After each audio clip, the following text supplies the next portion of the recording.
Saudações fraternais, eu sou Frater Rosemat Abif e este é o Pelotas Oculta. No vídeo de hoje falaremos sobre os mistérios do triângulo, os mistérios do número 3. Eu peço que você deixe seu like e se inscreva em nosso canal e acesse www.ocultismopel.wordpress.com. Para os Rosacruzes da antiga e mística Ordem Rosacruz Amorque, o número 3 representa a luz, a vida e o amor. As 3 velas no templo acesas para os iniciados. Para os maçons, o número 3 representa força, sabedoria e beleza.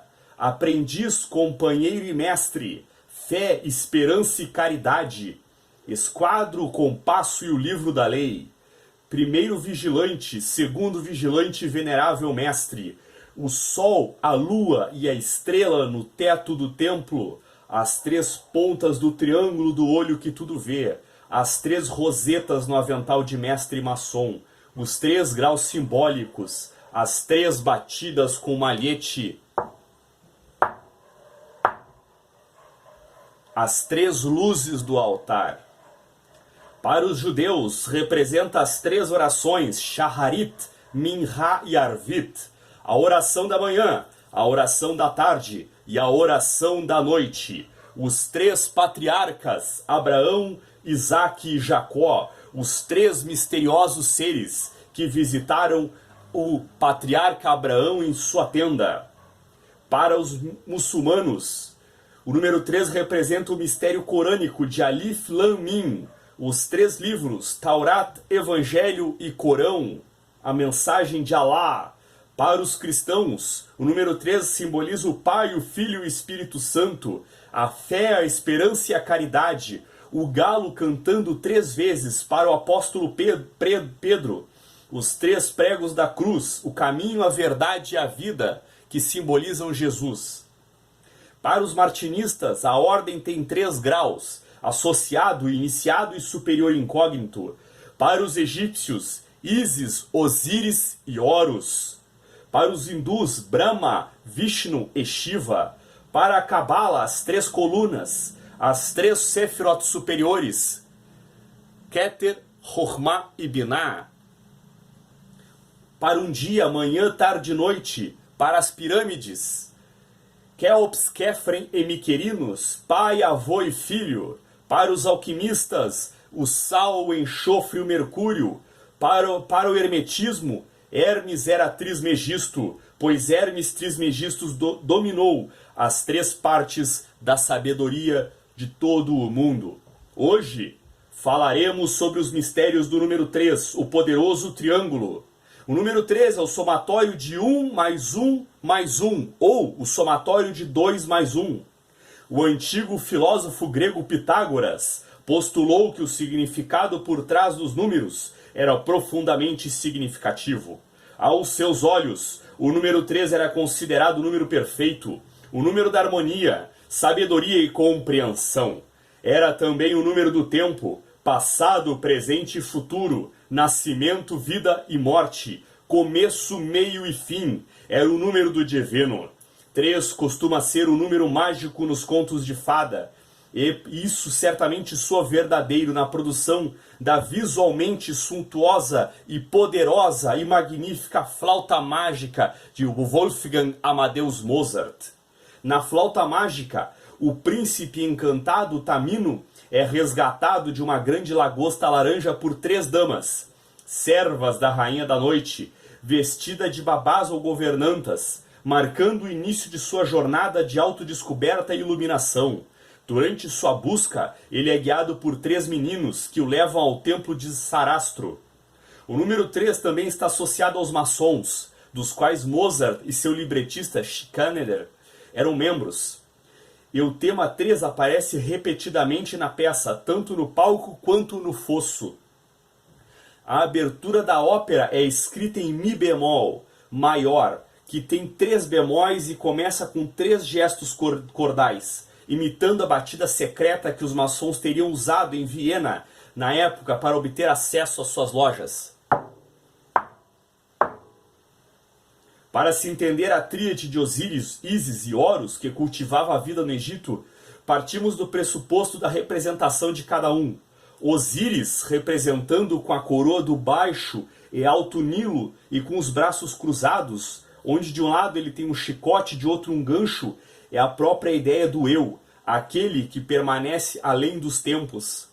O chicote representa a força da manifestação de todas as coisas que se espalham, e o gancho atrai todas as coisas para si.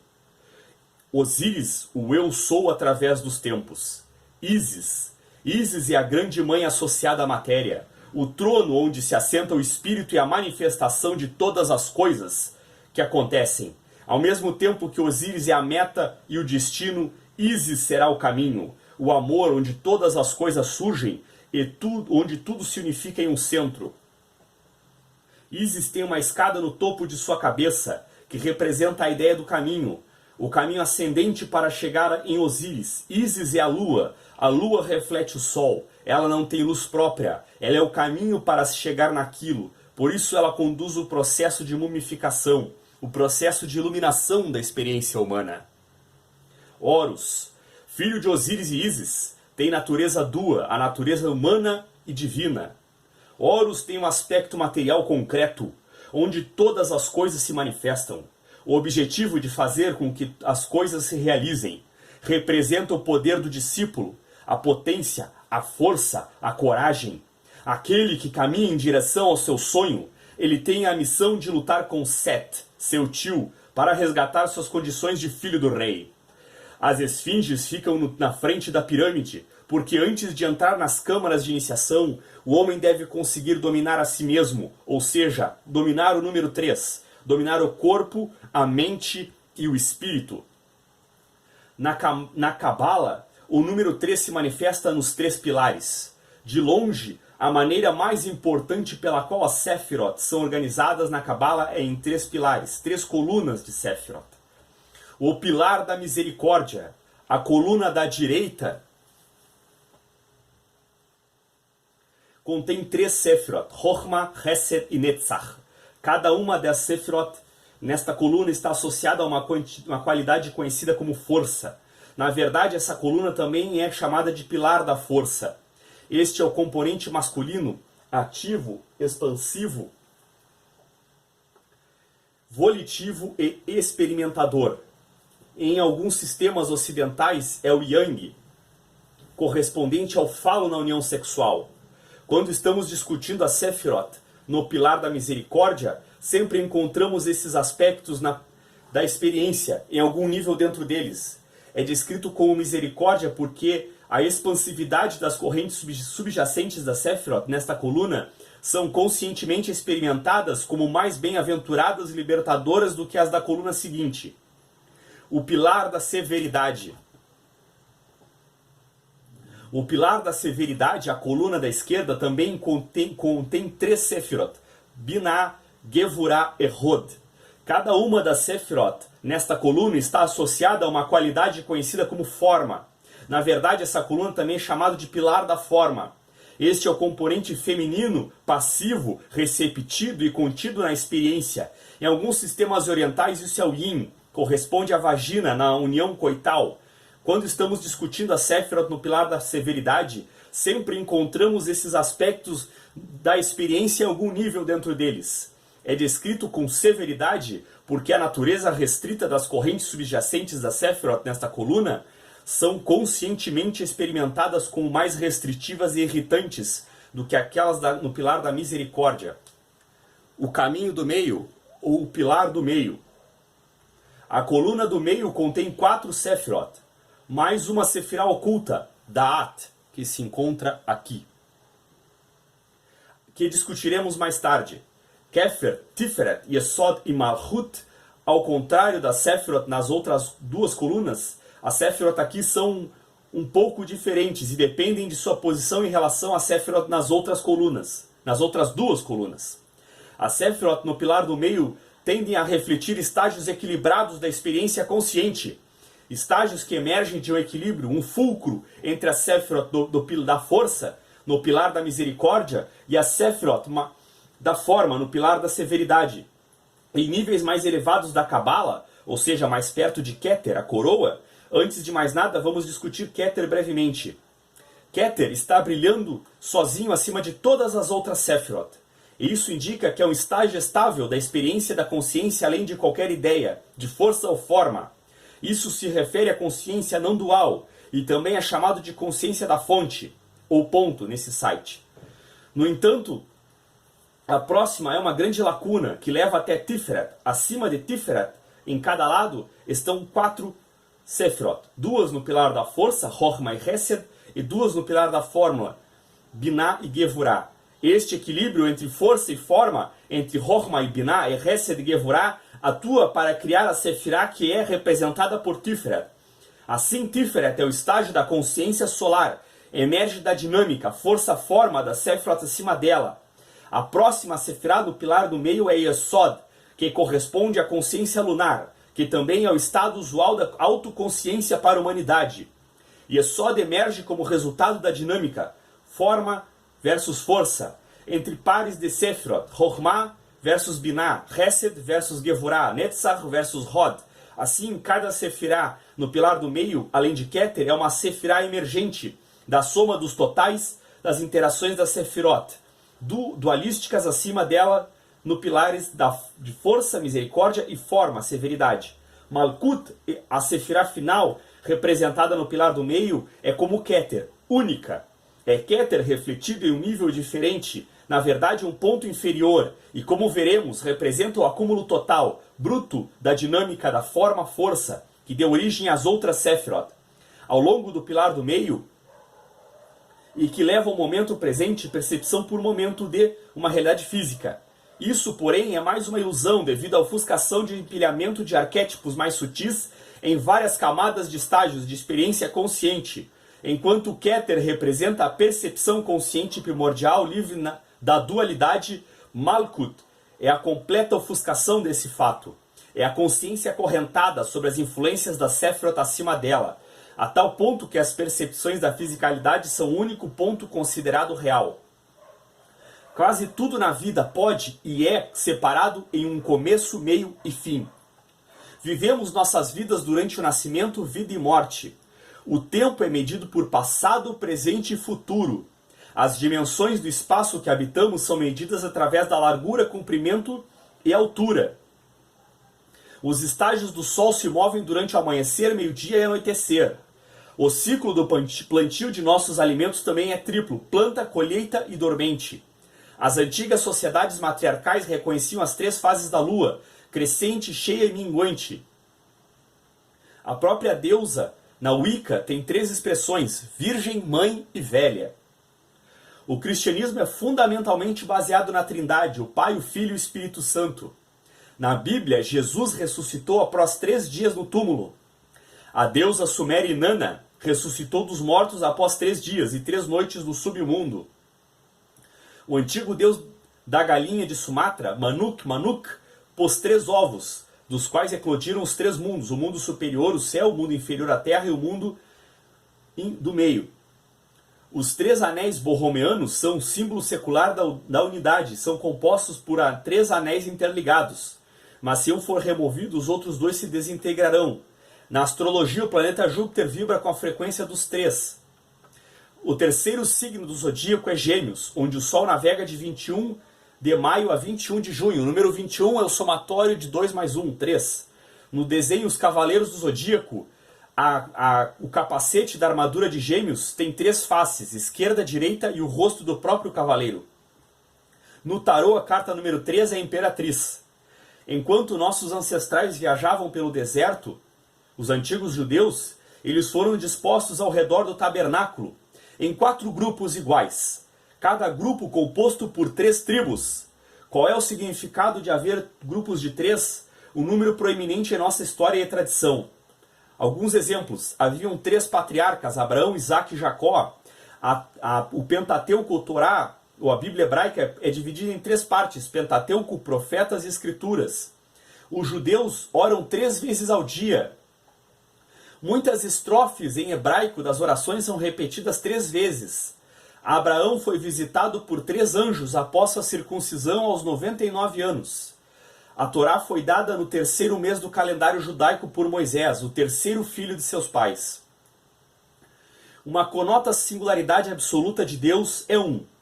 Não há lugar para outros deuses, só pode haver um Deus. 2 introduz a distinção. Você só pode ter 2 quando um for diferente do outro. As diferenças introduzem discórdia. Por sua vez, dá origem a conflitos. 2 é o número de opostos.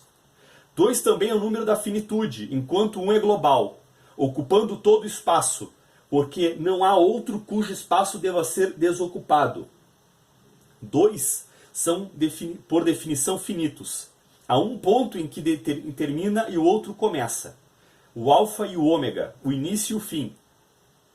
Nesse sentido, 1 representa a Deus e 2 representa tudo ou mais, ou seja, a criação. De fato, nossos sábios ensinaram que no primeiro dia da criação, Deus estava sozinho em seu mundo. No segundo dia, quando o firmamento foi criado para separar as águas superiores das inferiores, a discórdia foi introduzida. 3 introduz um novo elemento, o mediador, que dissolve o conflito e cria harmonia. Com a introdução do 3º elemento, o que antes era percebido como conflito surge como harmonioso.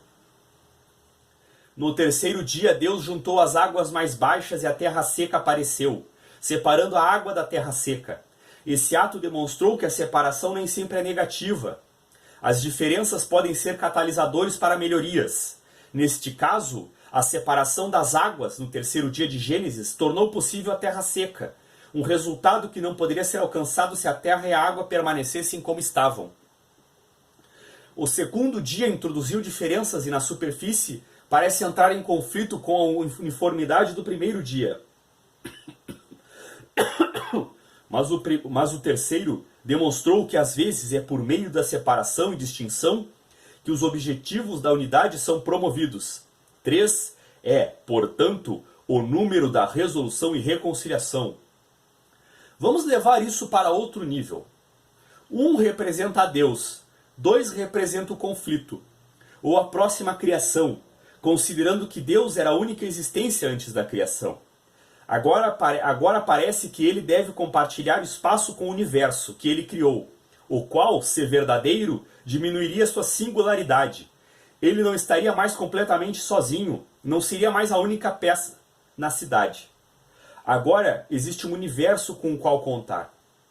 O que resolve o conflito da criação? A luz. A luz demonstra que o mundo que Deus criou não está separado do seu Criador. Tudo o que Deus criou, Ele criou para a sua glória, para servi-lo. O universo não foi planejado para ser separado de Deus. Destinava-se a servir ao propósito de Deus, conforme descrito na Bíblia, e portanto é uma extensão dele. Uma vez que notamos que a Torá, ou o Pentateuco, desempenha o papel de mediador, não ficamos surpresos ao saber que a Bíblia foi dada no 3º mês a Moisés. Na gematria cabalística, a letra hebraica Gimel representa o número 3. É escrito com Vav com Yud, como pé, e tradicionalmente acredita-se que se assemelha a uma pessoa em movimento, simbolicamente um homem rico correndo atrás de um homem pobre para lhe fazer caridade. No alfabeto hebraico, Gimel precede diretamente Dalet, que significa um homem pobre ou humilde, da palavra hebraica Dal. A resolução entre Deus singular e uma criação multifacetada se aplica no nível pessoal e individual, bem como no nível macro, cósmico. Entre as criações de Deus, algumas são permitidas para nós e outras não. Algumas são saudáveis para nós e outras não. Em um mundo perfeito, em um mundo dominado pelo número 1, participaríamos apenas das coisas que são permitidas por Deus e saudáveis para o corpo humano. No entanto, vivemos em um mundo complicado, dominado pelo número 2, pelos elementos que nos afastam do que é saudável, divino e correto. Coloque uma chupeta e uma chama diante de uma criança, e a criança alcançará o fogo. Coloque uma cenoura e um doce ante uma criança, e a criança pegará o doce. Coloque um livro e um videogame antes de um adolescente, e o adolescente irá optar pelo videogame. Isso não muda quando amadurecemos. Coloque uma esteira e uma TV diante de um adulto, e observe ele pegar o controle remoto. Esse é o dilema, 1 contra 2, ou singularidade contra pluralismo. Em um mundo perfeito, existem apenas coisas permissíveis e saudáveis. Em um mundo imperfeito, a tentação também existe. Os dois estão em conflito. Nossos ancestrais, os sábios cabalistas, foram organizados em grupos de 3. E a tradição judaica centra-se tão proeminente em torno do número 3 para lembrar que esse conflito interno pode ser resolvido. Deus não criou o sagrado e o profano, o saudável e o não saudável, o permissível e o proibido, para que eles entrassem em conflito, para que não se complementassem. Seu propósito ao criar o proibido, o não divino e o doentio, era nos dar a possibilidade de encontrar uma solução, não na indulgência, mas em nossa capacidade de recusar uma opção. Se apenas as coisas santas e permissivas existissem, nossa adoração não teria por nossa própria vontade, e não seria por nossa própria vontade. Que escolha nós teríamos? Agora que existe uma gama estonteante de escolhas, o que é mais? O que é prejudicial à saúde e o proibido é o mais apetitoso do que o saudável e permitido. Realmente temos uma escolha de fazer o que é certo. Na época do Templo de Salomão, todos os homens judeus tinham a obrigação de ir a Jerusalém 3 vezes por ano, nas festas de Sukkot, ou Cabanas, Shavuot e no Pessah, a Páscoa. Em uma delas, o visitante trazia ao templo um sacrifício especial. Estar em um local tão especial nos dias de festa causava um impacto tão grande que, ao retornar ao lar, voltava uma pessoa diferente. No judaísmo e na cabala judaica, tudo tem um significado, inclusive os números. O número 1 representa a dominância. Existe um Deus que controla o mundo, uma Torá, uma Bíblia, que dita o modo de vida, e uma nação que transforma o mundo com bondade e caridade, o livro da lei e os mandamentos. O número 2 representa a separação. Existem 2 tipos de dia, o santo e o comum. Existem 2 tipos de mundos, espiritual e material. Existem 2 tipos de movimentos, dar e receber ou direita e esquerda. O número 3 representa união e consistência.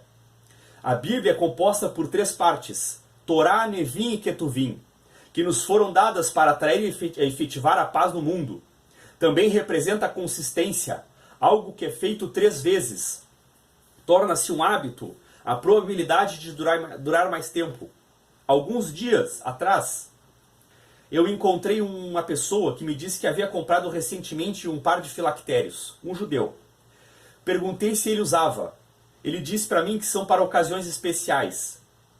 Então eu disse para ele que colocar os filactérios ou tefilim é como fazer um telefonema para Deus. Você não gostaria de pedir a Deus todos os dias por suas necessidades? Ou ao menos para agradecê-lo pelo que você tem? Ele sorriu e entendeu. Nos programamos para encontrar e colocar um par de filactérios e rezar. Eu lhe falei que após 3 vezes colocando iria tornar-se algo natural e mais fácil de praticar todos os dias. Quando a nação de Israel subia ao templo 3 vezes por ano, a pessoa se transformava. Passava a priorizar a espiritualidade sobre os desejos materiais e se tornava desta forma uma pessoa mais refinada. A Torá explica, o Pentateuco explica, que cada pessoa tinha que caminhar até Jerusalém e ao templo, mesmo que houvesse outros meios para chegar lá. Foi este esforço repetido 3 vezes que tinha impacto sobre o povo de Israel. Bem, vamos falar então sobre o número 3 no islamismo. Para os muçulmanos, o número 3 tem grande valor corânico. O mensageiro de Allah, subhanallah wa rahmatullah, disse a Abu Sa'ed que há 3 coisas que uma pessoa disser, elas entrarão em Jannah, no paraíso. Abu Sa'ed perguntou então, o que são? Ele respondeu, estou satisfeito com Allah, meu Senhor, Islã como minha religião e Muhammad como meu mensageiro. O profeta, sallallahu alaihi wasallam, disse, quem possui as 3 qualidades a seguir terá a doçura deleite da fé. Aquele a quem Deus e seu mensageiro são mais queridos do que qualquer outra coisa. Quem ama uma pessoa e ama apenas por causa de Deus. Quem odeia voltar à descrença, como odeia ser jogado no fogo. O profeta Maomé disse também, que 3 características definem o hipócrita. Sempre que fala, o hipócrita mente. Sempre que ele faz uma promessa, ele quebra. Sempre que ele confia algo, ele se mostra traiçoeiro. O mensageiro de Deus, o profeta Muhammad, disse: quem tem essas 3 características não vai queimar no inferno. Quem crê em Deus, quem ama Deus, e para quem ser jogado no fogo e queimado é mais amado para ele do que o apóstata. O mensageiro disse: existem 3 tipos de olhos que não virão ao inferno. Aqueles que guardam o caminho de Deus, aqueles que clamam por medo de Deus, os olhos que evitam olhar para aquilo que Deus proíbe. Maomé também disse: Allah está satisfeito com 3 coisas, de que você e ele está irado com 3 coisas de você. Ele agrada que você o adore e não associe nada a ele, e que você segure uma corda de Allah juntos, e que você dê bons conselhos àquele a quem Allah dá o comando sobre você. Ele está zangado por você por fofocar, desperdiçar propriedade e fazer muitas perguntas.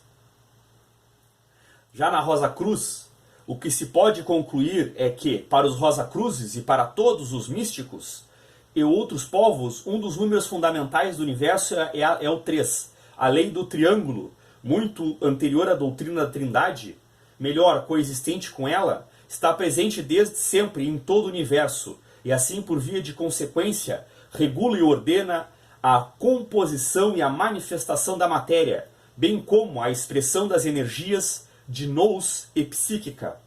Tudo no universo é conforme a lei do triângulo, a lei do número 3. Esta é a lei, de acordo com os Rosa Cruzes. Uma demonstração conhecida e interessante apresentada pela Mork, no qual estão combinados a lei do triângulo, é o princípio universal adotado pelos Rosa Cruzes, que reza que tudo no universo é vibratório. Por exemplo, se colocando um pedaço de vidro sobre um pedestal e espalhando areia sobre o vidro, será possível tornar manifestas as vibrações pela fricção de um arco de violino na borda do vidro, e fazer com que essas vibrações se propaguem pela superfície do vidro, dispondo deste modo a areia em várias formações. As vibrações do pensamento podem ser semelhantes, convertidas em desenhos e formas, como aconteceu com a areia e as vibrações físicas provocadas no vidro. Na telema, o número 7 aparece 3 vezes, formando o número 777. Também sobre a forma de Ia, e sobre a trindade luz, vida e amor na missa gnóstica. A Mork também possui um liber chamado 777, onde aparece o número 7 3 vezes. E no livro de São João, o número 666, o número 6 3 vezes, é o número da besta. Bom, esses foram estudos do número 3 no Anatomia Oculta. Comente à vontade, deixe seu like e agradeço por ficar até o final. Um abraço e boa semana.